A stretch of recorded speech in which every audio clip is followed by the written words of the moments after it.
Okay, there we are. So,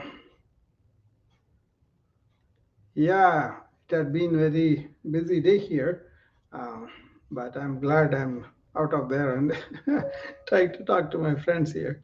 So, uh, somebody asked me to do a challenge on certain things, so we were preparing for those. Uh, so, people are getting interested in things I'm talking about. So, I'm glad that they're asking for it. So, how are things with you, Dr. Sharon?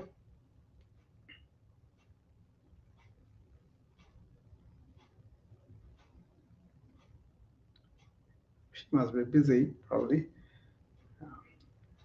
Anyway, for those who are on the Wisdom and other apps, I see them there. So, welcome. And for those who don't know me, I'm Rao Kolisu. I'm an MD and MBI with internal medicine background for more than 40 years. And I have been an informatician since 2008. And I'm also a student of ancient wisdom for 25 years or so, and a yoga practitioner since 1985. I'm also a yoga teacher too. I have a company now. It's called BA Pal, which is a wellness company. I fuse modern medicine and ancient wisdom in my services of a wellness club and consultations and coaching and training. My main concentration is on helping doctors and nurses who are burning out. I had been doing that since 2003 or something like that. But I was exposed to this stressed out thing in 1983. But from then on, it has been going on. Hello, Becky. Welcome. So, so I've been talking about this inner resilience that we all could really cultivate by really examining our lifestyles and changing them a little bit. I talk about small changes, but that can be permanent changes, and it has grown in my clinic actually. A lot of patients were coming in were really interested in that, and that has grown like that. And our clinic philosophy was, how can we work with the disease origins, not just the disease processes? And a lot of diabetics, a lot of hypertensive people, a lot of hyperlipidemia, arthritis, all these things we used to work to see, can we do something like a diet control or more activity or less stress and all that, apart from the medical treatment and all that. A lot of people appreciated that because they were doing the same behaviors, that is exaggerating their diseases, and they were able to at least cut down the medication, kind of have a little better quality of life, and also delay their demise a little bit. So mainly I concentrated on the quality of life, and how can we really reduce the morbidity and make them function better and enjoy their life better, that kind of thing. So that approach, I think we need, because we are really allowing the chronic diseases to go unchecked, really, and then we are having a lot of poor outcomes and a lot of morbidity. More people are not really enjoying their relationships, their job, their work, and all that too. So it had been a philosophy ever since I found my own clinic in 1997. Actually, we found that in Iowa, and we sold that in 2019. Up until that, we were doing that. But then I'm glad I sold it. Right after I sold it, the COVID broke down, and clinics like that were not able to get any patients because of the COVID. And then since then, I'm doing more of online, even though I have a small clinic. But we do most of the online consults, online coaching, and online really helping people to one category I do with the healthcare worker training the burnout. Other category is IT professionals. How can we really help these IT professionals get over the stress that they are going through because of the information overload and overwhelm and brain fog and all that. And I also work for company leaders. How can we make them more of service oriented rather than bossy leaders, right? So they are all suffering from that. So when they learn the principles of service and they begin to enjoy their professions and servicing not to the employees but also the customers too, you know. So what do you think about that, Dr. Sharon, about service leadership among people?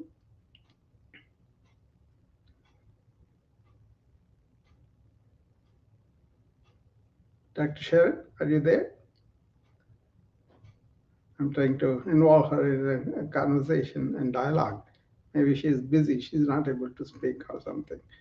Um, let's invite Usas, Joe.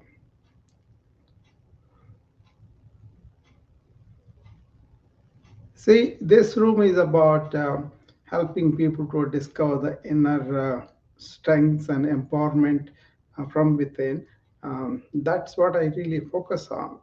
That means lifestyles. That means more like how do you really do with your thoughts and emotions, and are you able to have the EQ? There's a emotional quotient. Are you able to do the spiritual quotient? And those kind of things. And also, I really help them from being physically exercising, like kneading the body, we call it, and energizing the body with more of breathing exercises, and also having the rest and sleep in a proper way, and and also really controlling the mind, keeping the calm period that we can do. Those kind of things are really important for people, and we do pay attention to them. Lots of times they are pushed by the work or the lack of time or ingrained habits. People do really don't pay attention to them till they are warned by the disease progression now. Sometimes that may be too late.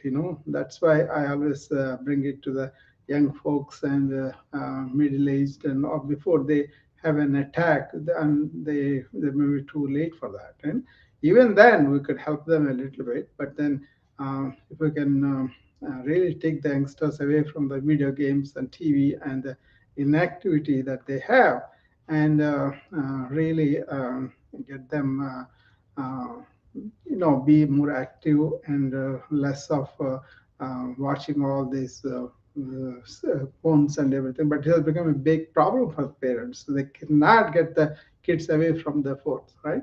Those kind of simple lifestyles that it was thrust upon by the technology and culture. I don't mind using the technology, but we have to have control, right? That's all I'm talking about. I use a lot of technology, but I do have control. I can break away from it and take a break and then come back to it. That kind of thing I'm talking about. Be in touch, be in control of our technology rather than technology controlling us, especially the mind. What is happening is information overload, first of all. People are getting edgy, nervous, and really irritable, and all that. And attention span, constant distractions, that is causing people to really reduce their attention span. That's something very concerning for me because I'm a meditative person, right? So always being in the awareness, that's what I always talk about, teach about in my wellness club. So a lot of people don't realize that they have to stop the brain for at least for a while in the morning and in the evening. That will be very healthy for us. Neurologically, we will be much more stable that way. Especially when you get up in the morning, you are very vulnerable. So don't open the devices. Just be aware of the present, be connected with everything that's around you, and then you will be able to really go in presence and work, focus wherever you're working and all that. Otherwise, you're going to beat the heart so much with all the stimuli, that excessive stimulation of the mind is not good. Basically, a lot of people are becoming really neurotic, in one word. It may sound harsh, but then That is true. So they develop tics, they develop insomnia, they develop headaches. So many problems can happen from that. So that's why having the common sense of paying attention to our basic things like good nutrition, good activity, or moving around and winding down and relaxing and we're having a sleep, and then also calming your mind. These simple things, and if you can do it, I think they will be very good. So that's what I'm focusing on, how we can focus on the pillars of wellness, how we can focus on the healthy therapeutic lifestyles, how we can change small things that we can do every day that may be permanent. Really understanding our health, what is the health career, how the things start, and then how they can be nipped in the bud. That kind of thing I was always focusing on. So any major changes, people cannot really focus, right? It is very difficult for them to really do all the changes all of a sudden. But a small changes that you could always do that. That kind of focus results in inner resilience. That means you are eating better, you are resting better, your activity is better. And what happens with that, your inner resilience will be better. And then you will be able to handle a lot of infections, a lot of diseases down the line. So that's what I was talking about. There are people on the LinkedIn. If anybody wants to come up, I'll be happy to. Julie is there. Julie, I would like to talk to you. And I haven't talked to Julie for a while. So I hope she's doing well. And I have not seen her, but I was coming here every day. LinkedIn, some more people are there and they remain silent there. But if they can come up, that will be nice.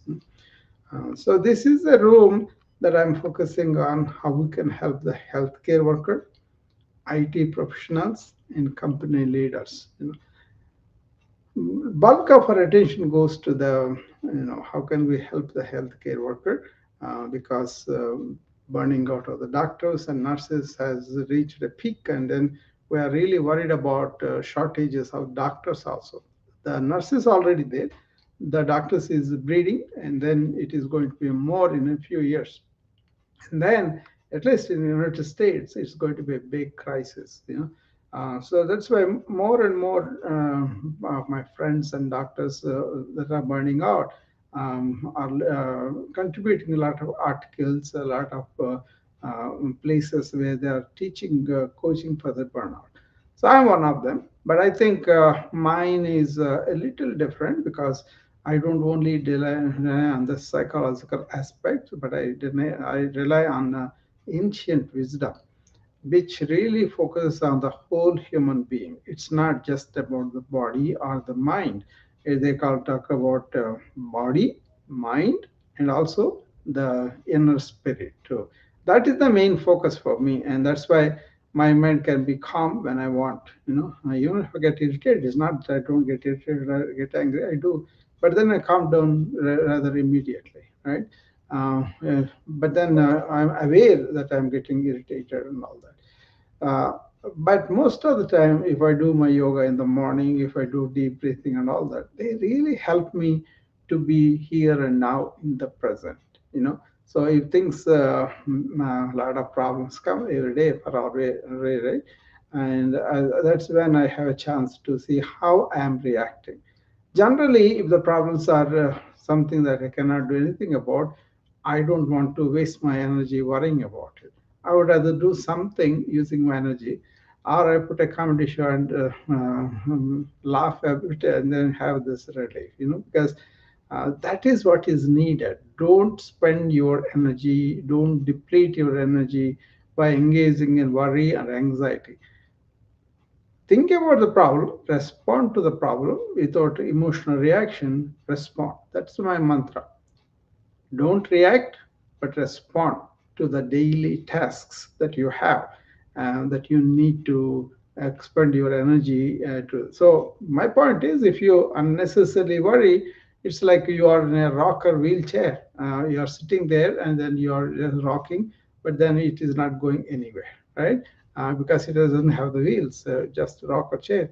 That is worry is like. So it's a waste of energy. So instead, just watch it as the worries come, and then figure out what you need to do and go and respond to that task that is facing you. That's what I was always telling about. And doctors, especially facing multiple stimuli, any number of stimuli can irritate us, can make us angry, can get us really be upset about something. That is the reaction I'm talking about. Some of the things you can help, some of the things you cannot help. Then what you do? You just be one of the cool guys, and then practice that. It will become a habit down the line. Especially if you know the same things are happening. Suppose somebody comes into the emergency room coded and then needs to be resuscitated, you definitely have to have a cool head and then think what is needed and then do what is needed for the patients. But if you yourself are emotional mess and really angry about things, you will never be able to do that. Okay, that's what I was talking about. So in the morning, you get up and put the devices aside and then take deep breaths for some time. And that itself, the deep breath itself, makes you calm down and come into the present. And it really helps you to deal with your sympathetic overload, resulting in anxiety, worry, and all that, right? And you can cultivate the presence of mind in the morning by deep breathing and then really focusing on the present. And then carry that like a perfume through the day.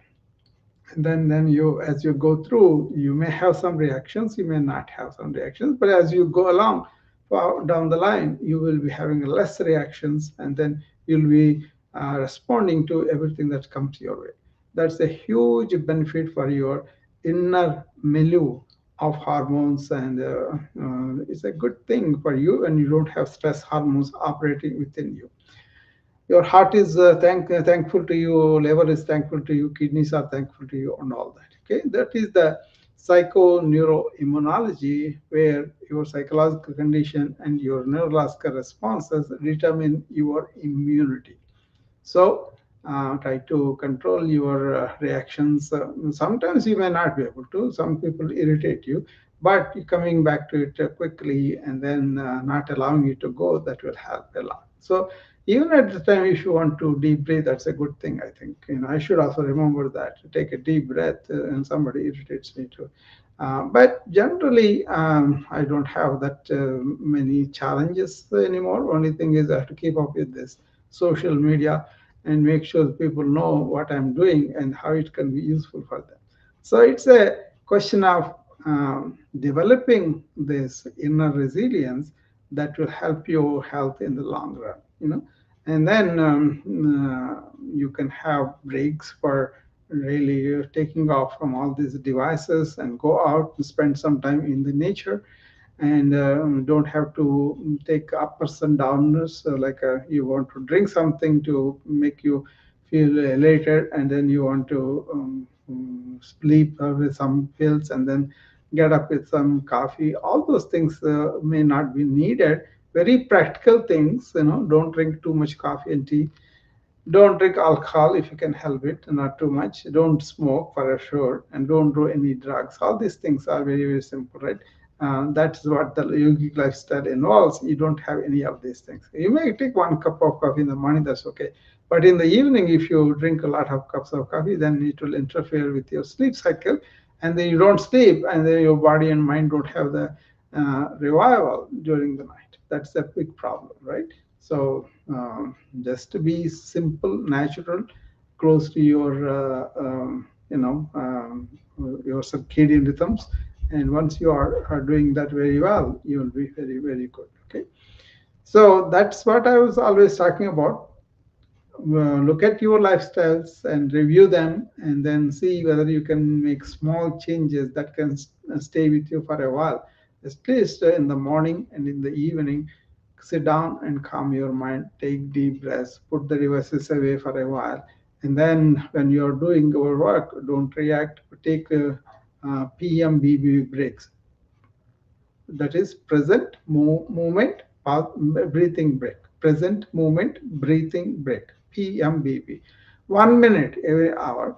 And in the evening, again, review all your reactions that you went through the day at work and how, and then put them aside. For me, these days it happens instantly almost, So it is a practice thing, Once we remember what did I really worry about today, what are things that really bothered me, that made me unhappy, or really see things with anger, all those things you can recall, and then you can dump them and then sleep on an empty mind. So whatever you have to do tomorrow, it can wait till tomorrow because the worrying is, today is not going to help you. But you can be prepared for it, write it down, and be ready for the whatever you need to. But don't allow your mind to go into the worrying mode. That's all I'm saying. So when you sleep on positive thoughts, it's very good. So those kind of things I was talking about. So by doing the simple lifestyle things and examining what is modern culture is bringing them to us, and we are blindly adopting them. Not all modern culture is bad, but I'm saying some things are bad. Information overload is bad. Stress and burnout is bad. Overwhelming is bad. Brain fog is bad. And also drinking coffee, tea too much is bad. Alcohol, moderation may be okay, but mostly it's better to stay away from these drugs because you develop tolerance later on, right? And smoking is bad. So all these modern things that they are supposed to be good for us is not good. And then sitting down and watching the sports also is not good. Rather get up and walk, do some exercise during the day, game also. And then practicing breathing breaks is good. Practicing drinking only water is good rather than the other sugary drinks. Those kind of things. If you do them in a major habit, I see that because a lot of girls carry big gulp and come to the office with that big gulp. So these kind of things are not really good. Hi, Joyce. So, this inner resilience by changing our lifestyles, of course, we can use all the know how we have about nutrition, about exercise, about sleep, and about meditation. All these things are lots and lots of volume of knowledge is there. But just by knowing is not enough, right? We want to apply them to our life. That's what I focus on. What are we doing here and now? So there's a first principle I talk about in the morning every day. Remember three principles I tell them. We are going to be here and now and really do what we are doing, focused and completely concentrated on that.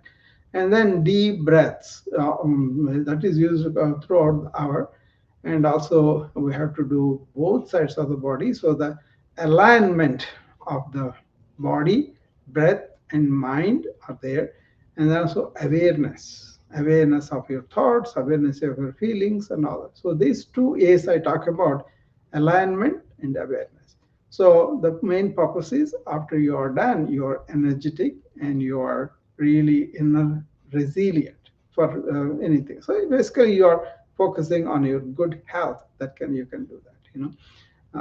Of course, there is genetic problems, there is familial, there is cultural, there are so many things are there. But then lots of them can be at least avoided or diminished or controlled by good life health. Everybody knows about it, but then it's a question of how often they do. Some people are very health conscious and they do it daily. They don't need it. But I'm talking about those people who didn't take care of self-care serious and do that. You see, that is the problem. So I'm talking about the doctors and nurses, the IT professionals, the company leaders that don't really value the self-care and important, because if they do it now, like they say, an ounce of prevention is better than a lot of treatment later, right? And also in United States, it's a very expensive thing. So I myself have not paid any doctor for as a patient. I never, I have advantages of being a doctor. I know, but then if you take me as a patient, I did not see any doctor. I did not pay any copay. I did not really spend any money on any drug. So all that money is spent. Maybe I spent it on the AI tools and IT technology to improve my services and all that. So We can always save money by being in healthy and prevent things and then maintain our health. That is what I'm focusing on. I come on here and tell people about all the things that we need to do. And I mean, there are some friends that come here, they are also doing the same thing, but I'm also putting my voice to it. So uh, Joyce, you want to come up, or any questions or anything? Joyce is a nutritionist too, so he knows a lot about nutrition. Uh, the other day we were talking about diabetes and diet and all that, right? Uh, Apart from all that we know about the vital nutrition and correct diet for the diabetes and all that, I focus on how can we reduce the insulin resistance, and also can we do something exercise wise and yoga asanas wise that we can increase a little bit of more insulin. Not that we can cure insulin dependent diabetes without anything, they have to give them insulin. But non insulin diabetes mellitus people who come on, they well, sometimes they may have lost a lot of insulin in the late stage of pancreas spent. We have to give them insulin, that's true. But some people can be helped by making them do this advanced asanas to improve. Instead of 50 units, I made them like make it 30 units. That insulin need has gone down, and insulin resistance, because the tone is gone, they don't do the strengthening exercise anymore. When we make them, the muscles tone improves the insulin resistance. So I kind of strive towards that too. And otherwise, they were not doing anything. They were doing clerical jobs or something that they can sit down and do the computers these days, right? But once you tell them don't lose your tone, especially advanced 50s, 60s, 70s, a lot of people lose the tone because they are not doing any physical work.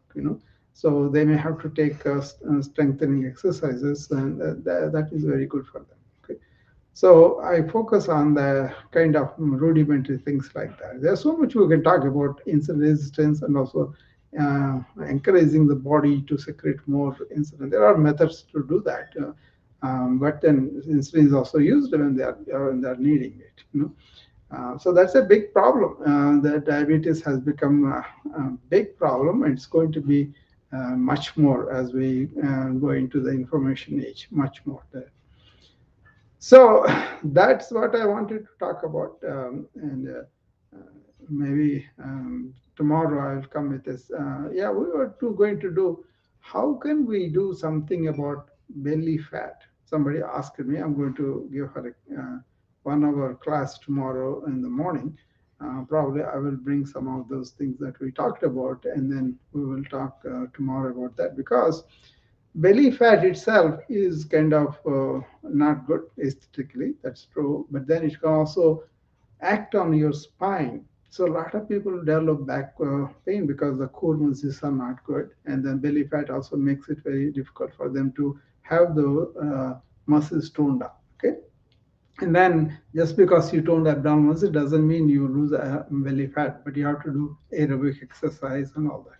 And in yoga, there are such postures that can help that. I'm going to show them that.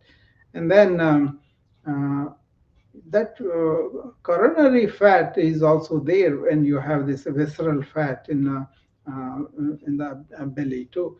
There is subcutaneous, there is visceral fat. I'm going to show them all that. So that's it's not a just something glamorous I'm talking about, but more of energy building, and also really reducing the fat will help your health as a whole. In yoga, that umbilicus is the center of energy, so they always keep it very flat abdomen. The particular asanas that they do, one is called boat asana, nauka. But that is very very easy to do. You have to go by gradations. You cannot do all of a sudden. But slowly, if you do one leg at a time and also one arm at a time, that will be good. What happens is the people who have kind of toned core muscles and abdomen flat, they do have very high energy. You can notice that. So there are so many medical uh, hidden things in belly fat thing, and also energy and posture and back pain. So many issues are involved. I'm going to discuss all that probably. Um, all right. I think I just said what I need to say. It's like a just a reminder to those people who listen to this tape later on. I know a lot of people listen after this, so they do DM me, and then if they have any questions, I'll be happy to answer. Okay. And I will see you again tomorrow. Probably this time I'll talk about belly fat and the energy and spinal pain and all that. I will see you tomorrow again, and hope you all have a good day, and I'll see you. Bye.